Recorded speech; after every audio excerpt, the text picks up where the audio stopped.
everybody, we are in the pink packet. I am starting section 5.2. You can see we are on page 66. And we are going to keep looking at this thing called regression. I showed it to you, I think just once before, maybe twice before. So we can do this on the graphing calculator. The button pushing is quite a bit of work. So when you go into our weekly Schoology folder, you will see one that says Desmos for linear, exponential, and quadratic regression. And that's the link you want to click on.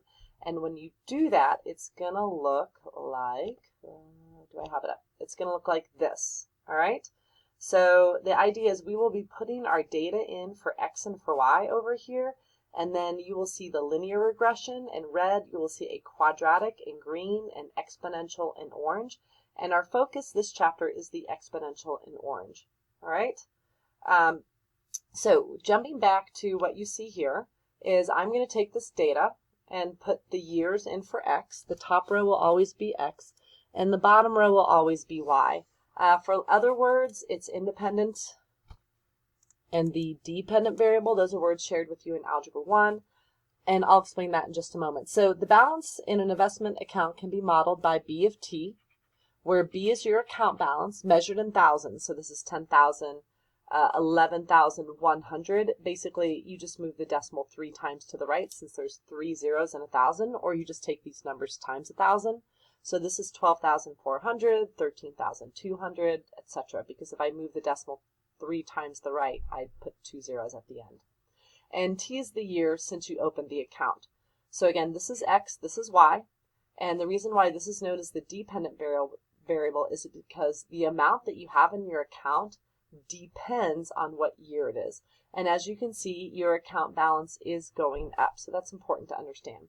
So first we're going to make that scatter plot and run the exponential regression. So what I'm going to do is jump over to the Desmos, and you'll see I'll be typing these numbers in. So going back to here, the easiest way is just go to X, get rid of that number, and then type in the numbers. And as you move down, hit the down arrow. Don't hit enter. And when you have an extra number, I'll just hit delete and get rid of it. And then I'll come over to the Y's, and I will type in what they have. I'm not going to put it in as thousands. So when you're done, you just want to double check that everything is what it's supposed to be. Because if you make a mistake on this, it's really hard to figure it out. Okay? And my 5 did not make it in there, so there we go. So the idea is when we read the directions underneath the table on your pink page, it does say make a scatter plot of the data and run an exponential regression. So it's not that I want to get rid of these, but if you don't want to see linear in green, you can X those out. But if you just don't want to see them, hit the red circle, hit the green circle, and then you'll just see the curve. And hopefully you can see why they see that this is exponential. And I'm just going to zoom in on the screen. And it looks really great because the shape is actually hitting, a lot of the points. Let's move this over a little bit more. And so it's hitting 3 points, and then the others are pretty balanced. 2 of them are on the left side of it, and 1's on the right. So it's doing its best, and you can see how well it's doing when you look down here at R. The closer that this R number is to 1, or -1, it would be 1 since it's going up. It'd be -1 if our points were going down. But the closer it is to 1, the better off it is. So 0.9872 is pretty close to 1. So what I'm going to do is take the A amount and the B amount and put them in here. And I'm going to go 3 numbers behind the decimal. And so that should just be standard when we do something like this. 3 numbers behind the decimal. So actually, let me write these down first, and then I'll show you what I have. So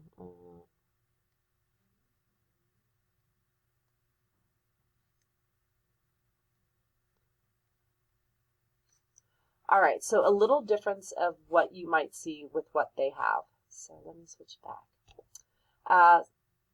Here we go. So instead of X and Y, I used theirs, B of T and T. Oh, I didn't use T though. Whoops. Let's have it X and Y. And I did round to the nearest thousandths on both ones. And the other thing I did is I did put this in parentheses. It's just better for the calculator and for you in the calculator if you put the number in front of the exponent in parentheses. especially if this number were a fraction, because some of us might not be quite as great with the calculator as others. So you always want to let the calculator know, again, for instance, if this were a fraction, if you put it in parentheses, it knows the whole thing is a fraction.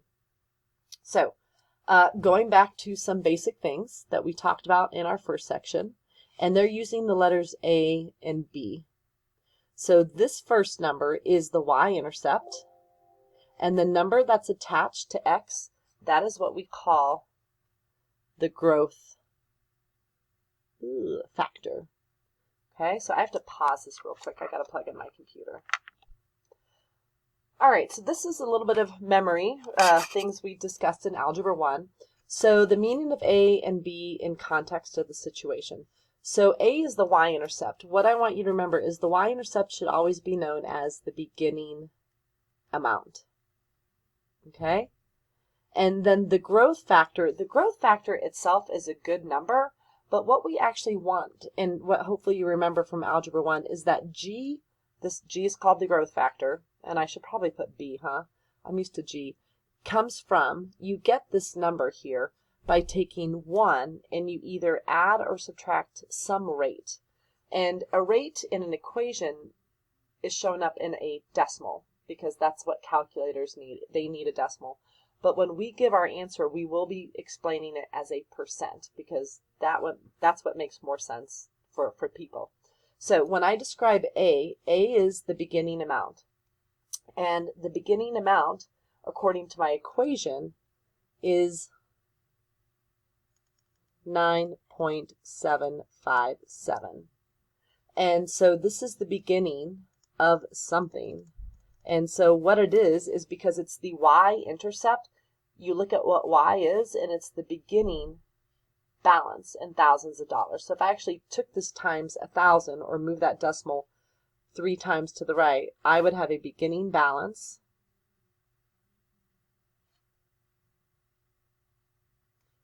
of $9,757. And so according to my table, it's 10,000, and this isn't too far off, all right?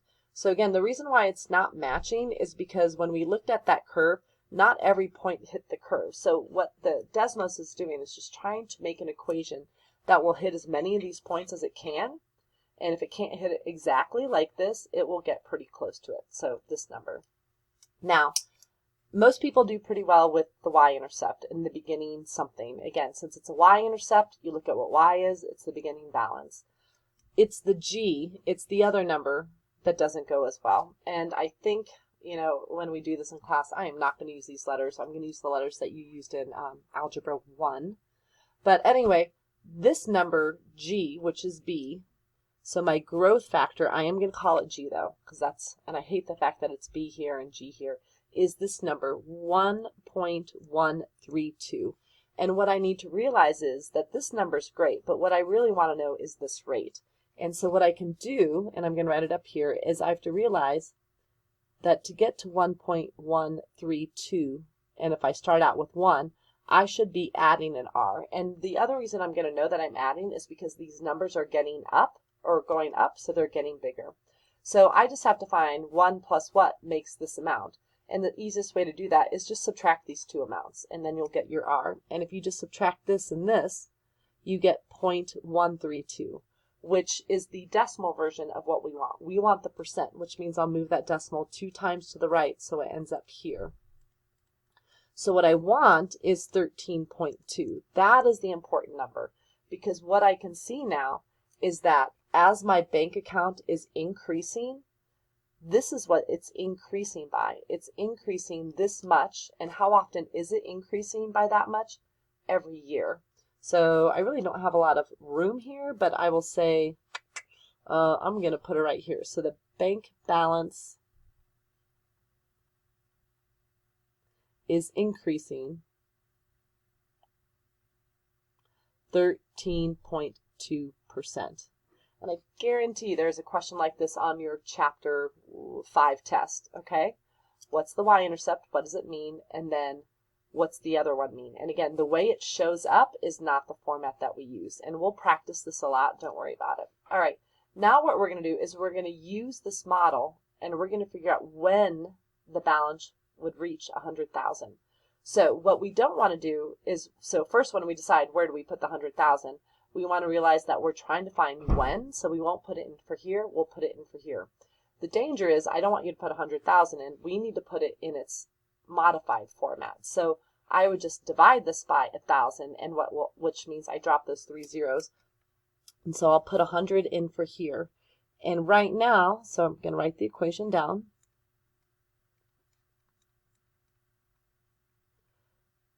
We do not know yet how to solve for a variable when it's an exponent. When it's normal size, sure, I could start moving stuff over. So the only way to solve this is through a systems of equations. And so this is a really easy one to do on your calculator, but I have Desmos up, so I'm going to put this into one box and this into the other box. I'm going to switch back to Desmos now, and you can see me do that. Okay, so what I don't want is to get rid of this because I might need it again. So I'm just going to hit Desmos here at the top. It's going to open up a new Desmos window. And hit the graphing calculator. And great ways to use Desmos. So I'm going to put the 100 in one box. Now, right now it just sees 100. This is the downfall of Desmos. So I need it to know to not act as a calculator, but as a graphing calculator. So if I just did 100 plus 5, now my box that you see here is acting as a calculator. To act as a graphing calculator, I need to let Desmos know that there's no addition, subtraction stuff happening, that I just want to graph it. And since this is technically in the spot of where y is, I'll put equals y. And if you just, I'm zooming using my touch screen, you'll see that red line appear. Well, you did, and then okay, and then I'm going to go to the other box and type in the other part of the equation. So I'm going to type in 100, nope, not 100, sorry, looking at the wrong side, 9.757, I put parentheses, and I put the 1.132, and then to get your exponent, if you're using their screen, their keypad, you can just come down here, this a to the bx raises your exponent, and then just put your variable in. You have to put in x, it doesn't use anything else but x and y. And now my answer is where these two meet, and as long as you can see that gray dot, hover over, I can write that down. So remember, I'm solving for x, the time, t, and that's the first number, 18.77. So how long will it take you to reach a balance of 100,000? 18.77 years. So I'm going to write that down on my paper. All right, next one, evaluate b of 10. So there's two ways to do this. One is I'm done with this 100, so I can get rid of it. One option is just treat this as a calculator, come up here and type 10 in. Now, if you have to do multiple values, you can just repeat this over and over. But the other option is leave it as x, go to the wheel to access the table, and then just put the different numbers you would need. So I could put 10 in and get the same number. So if you have to find a couple numbers, the table's a nice feature to use because you can see all of the numbers at once. So anyway, I'm going to write this down, and I'm going to write 3 numbers behind the decimal, just like they did, and I'm going to jump back to the paper. Okay, so it's getting there. So back to this one. According to your model, when will your balance reach 100,000? My answer is over here in years. And then here's how I answered this one. And now I'm going to explain its meaning. And I'm just going to say in 10 years, the balance is not this. I would take this times 1,000 or move that decimal 3 times to the right. $33,712. All right. So let's go to the next one. So again, I can, what's the word? I can use Desmos here. I can also use the graphing calculator. So I'm not sure which one I'll use yet. But anyway, so we should recall that a linear model is used when a quantity is growing up by a constant amount. So in Algebra 1, you learned if it's linear, you add or subtract the same amount over and over again. When it's exponential, we're using a constant percentage. So that's why I was so set on the percentage in the first example. And what we're going to need to do is invested or borrowed money and population are 2 common applications of exponential models. So again, here is the basic one. And I'm actually going to switch to the letters you saw in Algebra 1. b times g to the x, because I like this as b is the beginning value, and g is called the growth factor. Again, this is review from Algebra 1. And g, again, comes from 1, and you either add or subtract your rate. And your rate is that percent that they're sharing with you. But in an equation, we'll have to work with its decimal equivalent. So in this problem, a car is bought for $27,000. That's its beginning amount. And then it decreases, so I should be using subtraction, by 15%. So that's my rate, and I'll put it in here, but I'll put it in as a decimal. So we're going to write the equation. So let's just start with y equals my beginning amount, 27,000. I'll just use the thousands. I'm not going to do what they did in the first example. Parentheses, 1, and then I will subtract this rate, this percentage, as a decimal. And if you don't remember how to do that, a percent is just out of 100. Just divide it by 100. Or if you think of this as a decimal on the right side, you just move your decimal 2 times to the left. So it's 0.15.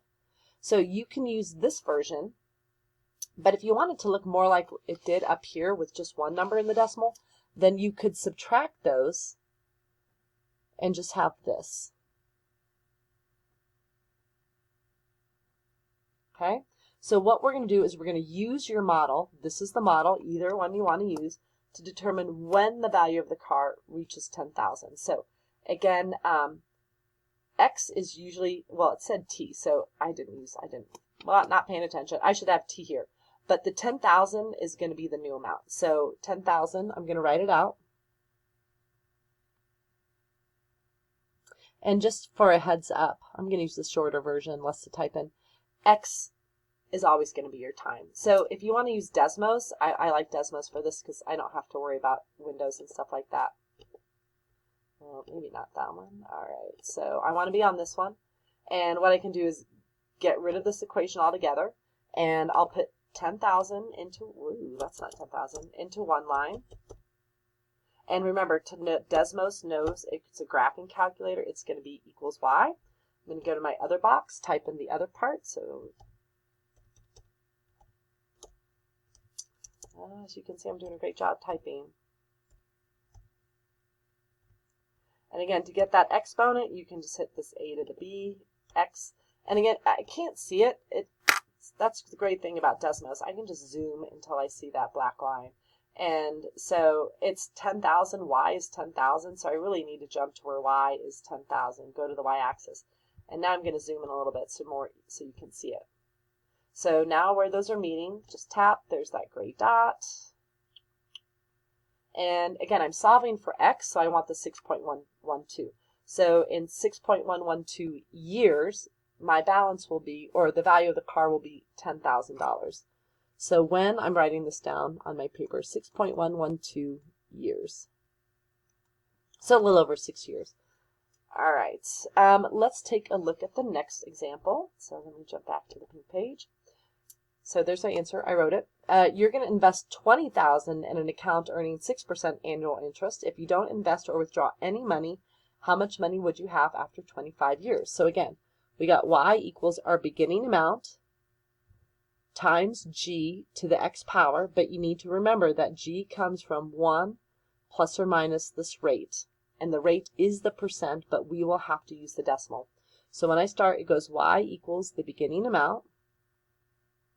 I like to put g in parentheses since it's, let's see, you're investing. So investing means we hope it grows. So we're going to do 1 plus, and then 6% as a decimal. Again, divide it by 100 or take this decimal and move it 2 times to the left, and it ends up as 0.06. And then I'll do x as my years. And again, you can leave it like this. You could also add those up, realize that they are the same. You would normally see just the 1.06. And because it's bigger than 1, I would know that it was growing in value. Anyway, if you don't invest any or withdraw any money, how much will you have in 25 years? You're just going to put the 25 in here. When you take your test, I highly suggest you write down whatever you're about to type into your calculator. And this is a good one just to use your graphing calculator or any calculator. And here we go, 20,000. Parentheses 1.06, hit my exponent button to 25, And again, because this is money, why did I say again? I say it a lot. I'm just going to go 2 numbers behind the decimal, so 41 cents. So I will have a balance of $85,837.41. So most of this was a recap from Algebra 1, because in Algebra 1 you would not have been able to solve for x. You will soon, and so we would have used the calculator for all of that. All right, let's go to the next page. So on the next page, let's see where we are.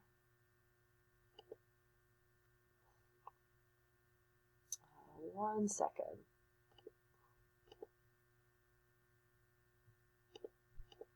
Okay, just flip the page. I want to see how much time I was in the video. So 67. All right, Albuquerque has a population of roughly 560,000 and is growing by about 8,000 per year. Virginia Beach has a population of this amount, is growing by 1.2% per year. At these rates, how long will it take for the population of Virginia to overtake the population of Albuquerque? Because right now, Virginia is less than Albuquerque. Virginia is less than Albuquerque. So let's make an Albuquerque equation and let's make a Virginia Beach equation. And we're actually going to start with the Virginia Beach because that's our percentage. So again, we're going to be using y equals b times g to the x power, our beginning amount, our growth rate. And remember, g just comes from 1 plus or minus r. So when I start with my beginning amount, that's that 438,000. And then since it's growing, when I do this, I will do 1 plus, but I don't want to put 1.2%. Remember, I need to put the decimal version. So I just like to move the decimal 2 times to the right, which makes it 0.012 to the x power. In this situation, I'm going to be writing enough. I'm just going to leave it like this. If you want to make it 1.012, you can. Now, the reason why I wanted to do the Albuquerque second is because the Albuquerque doesn't have a percent, because this is actually a linear version. You start with this much, and it's growing 8,000 every year. So 8,000, next year 8,000, next year 8,000. So that's linear. And if you think about y equals mx plus b, right? All right, sorry, that was my mom calling. I had to answer that. All right, real quick. So this other one for Albuquerque is linear. So I'm going to write it the same way I wrote the other one. I'm going to start with the beginning amount. So, I'll leave a space here. So my beginning population, B is beginning, 560,000. Make sure I get all the zeros. And then it's growing 8,000 every year. So M, you learned in Algebra 1, is the amount that you add or subtract each time. So every year I'm adding 8,000. So 8,000 is your adding or subtracting amount. And so I'll put that in there. So now I have the two equations, and now I want to know is, right now, I can see that this is the bigger population. So what I'm going to do is find out where they become the same, and then after that is when Virginia Beach will start to overtake it, because when something grows by a percent exponential, it grows really fast. It starts out slow, but it grows really fast. So I'm going to switch to Desmos, and here we go. So I'm going to put one equation in, so I'll put the 8,000x, doesn't matter which one you put first, and the 560,000. And on the other equation, I'm going to get rid of this one and put in the 438 number, and then the 1. You can even do plus 0.012. Hit your exponent button to get that x. And remember, I should be seeing, according to this, a black and a blue line. I'm going to change the color on the blue line. You can do that by going to this wheel, and then when you hit here, you can change it to whatever color you want. So let's make blue be green, like that. So I should be looking for a green and an orange shape. So I can see the green. So I need to zoom out a lot to see. So there's green and orange. So now I want to see, when are these meeting? So let's see.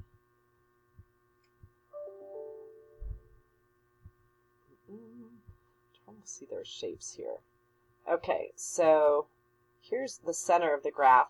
So I hope you can see that the orange is starting to go up and the green that's going up, they're getting closer together. So what I'm going to do is just start moving this down. Goodness gracious, I hope I don't have to do this for very far. Hold on. Sorry. Okay, I'm going to start to zoom in a little bit so I can see. So close your eyes if this is making you sick. I'll tell you when we're there. Well, let's see. I'm really going to zoom. So just give me a moment. Zooming down. Now, because the beginning amount is 560,000, 438,000, I definitely need to get to those numbers here. So I'm going to speed this up. I'm going to go to this wrench, and I'm going to make my y's go up to, good, I don't know. Let's try 800,000. Okay, oh, look, good guess. Look at there. Okay, so eventually I can see where they meet. See that happening there? So I'm going to tap. There's the gray dot. And so I want to know, at these rates, how long will it take for the population of Virginia Beach to overtake the population of Albuquerque? And for some reason, we have a negative number, and I can't figure out why. Did I type something incorrectly? Give me a pausing moment here. So I'm going to pause this real quick.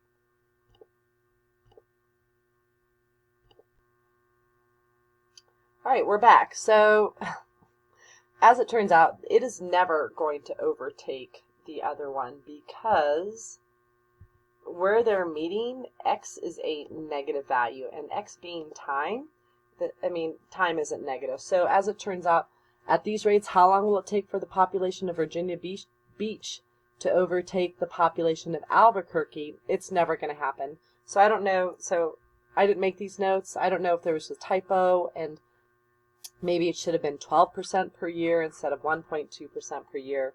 So if you're watching the video, I apologize. When we do this in class, there will be a clear fix to this. But oh well, I didn't plan. So my apologies on that one. All right, let's finish this last example up, and then this section of the video notes are going to be done. So coming back, just one more. You opened a savings account with $500. After 4 years, your account has $541. So what is your annual interest rate? And we're going to find the equation that models the balance of your bank account. And according to your model, if you continue to earn the same interest, how much money will you have after 30 years? So let's start with this one. We're going to have to figure out the rate to do this one. So again, writing this equation down, y equals b times g to the x. And its modified version is y equals b, and g comes from 1. We're going to use the plus sign because this is a savings account, so we should be saving r to the x power. So I'm going to put 500 in for y because x is always time, r is that percentage, this is the new amount, b is the original amount, so it goes 500 equals, or not equals, yeah, the original amount, so sorry, I take that back. 541 is the new amount, 500, and then in parentheses, I'll put 1 plus this unknown rate, and then we do know the time, we'll put in 4 years. So what I'm going to do is go to Desmos, put this into one box, put this into another box. We'll use x instead of r. So here we go. So let me pop this back out. Oops. Okay, so we have 541. Again, I need it to act as a graphing calculator, so I have to put an equals y. And then I'm going to go to the other box and do 500 parentheses. I'll have to do 1 plus x instead of r. Hit my exponent, whoops, close my parentheses, and then hit my exponent button and put a 4 in. So as you can see, we're starting to see this shape happen right over here. All right? And what I want to do is see where these are meeting. So if we think about this, I want a rate, so let me zoom out a little bit. I want a rate to be a positive value. So if I tap here, you're going to see a couple of dots pop up. So this one, r being the x value, it can't be negative. So I'm going to focus over here on the other side. Tap again. And then r is 0, which I don't want, so it's this amount, 0.0199. So when it's 0.0199, my y value would be $541. So I'm going to write that r down as the decimal, and then we will turn it into a percent together. So let me switch back to the other screen. So if this is the per decimal, the percent would move it 2 times to the right, so 1.99%. And I realize that's close to 2, but we'll just leave it as 1.99. So now we're going to write the equation that would model the balance at any time. So the balance at any time, that would be the new amount, y, and b is going to be the beginning amount. I'll do 1 plus this number, though, because I do want the decimal, to the x power. And now we're going to use this model and figure out how much money I'd have after 30 years. So I do 500. I'm just going to add those together real quick.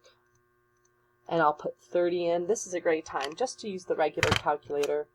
So quitting out of that, 500, oh, you can't see that. Put in my parentheses. And then I'll do a 30 power.